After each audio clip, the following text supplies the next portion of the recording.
நேத்தி நான் என்ட்ரி போட்ட இடத்துலேருந்து மார்க்கெட் 1200% மூவ் ஆகிருக்கு. ஆனால் நான் புக் பண்ணது எவ்வளோ தெரியுமா? வெறும் 12% தான். எதனாலன்னு சொல்லுங்கள். ஏன்னா அதுதான் என்னோடய டார்கெட். ஸோ ஃபஸ்ட்டு நம்ம என்ட்ரி போகும்போது என்ன பார்க்கணும் அப்படின்னா, இந்த என்ட்ரி நம்ம எதனால் போகிறோம் அப்படின்னு பார்க்கணும். ரெண்டாவது விஷயம், நம்ம கரெக்டான ட்ரெண்டில் தான் இருக்கோமா அப்படின்னு பார்க்கணும். இந்த எனி கேஸ் ரிவர்ஸ் ஆயிடுச்சு அப்படி சொன்னால் நம்மளோட லாஸ் பர்சன்டேஜ் எவ்வளவு அண்ட் நம்மளோட டார்கெட் பர்சன்டேஜ் எவ்வளவு அப்படிங்கிறத பார்த்துக்கணும். ஓகே, ஸ்டாப் லாஸ் ஃபிக்ஸ் பண்ணிட்டு தான் என்ட்ரியே போகணும். ஸ்டாப் லாஸ் மட்டும் இல்லை, நம்மளோட டார்கெட் ஹிட் ஆகிடுச்சுனாலும் புக் பண்ணிவிட்டு வெளியில் வந்துடணும். நான் நேற்று 6600 சம்திங் இன்வெஸ்ட் பண்ணியிருந்தேன். ஸோ எனக்கு கிடைச்ச ப்ராஃபிட் பார்த்திங்கன்னா கிட்டத்தட்ட ஒரு 11% வச்சுக்கோங்க அப்ராக்சிமேட்லி.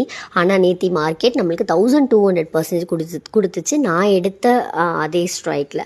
பட் அதெல்லாம் எனக்கு ப்ராப்ளம் கிடையாது. என்னோடய டார்கெட் நான் கரெக்டாக ஃபிக்ஸ் பண்ணிவிட்டேன், புக் பண்ணிவிட்டு வெளியில் வந்துட்டேன். அவ்வளோதான்.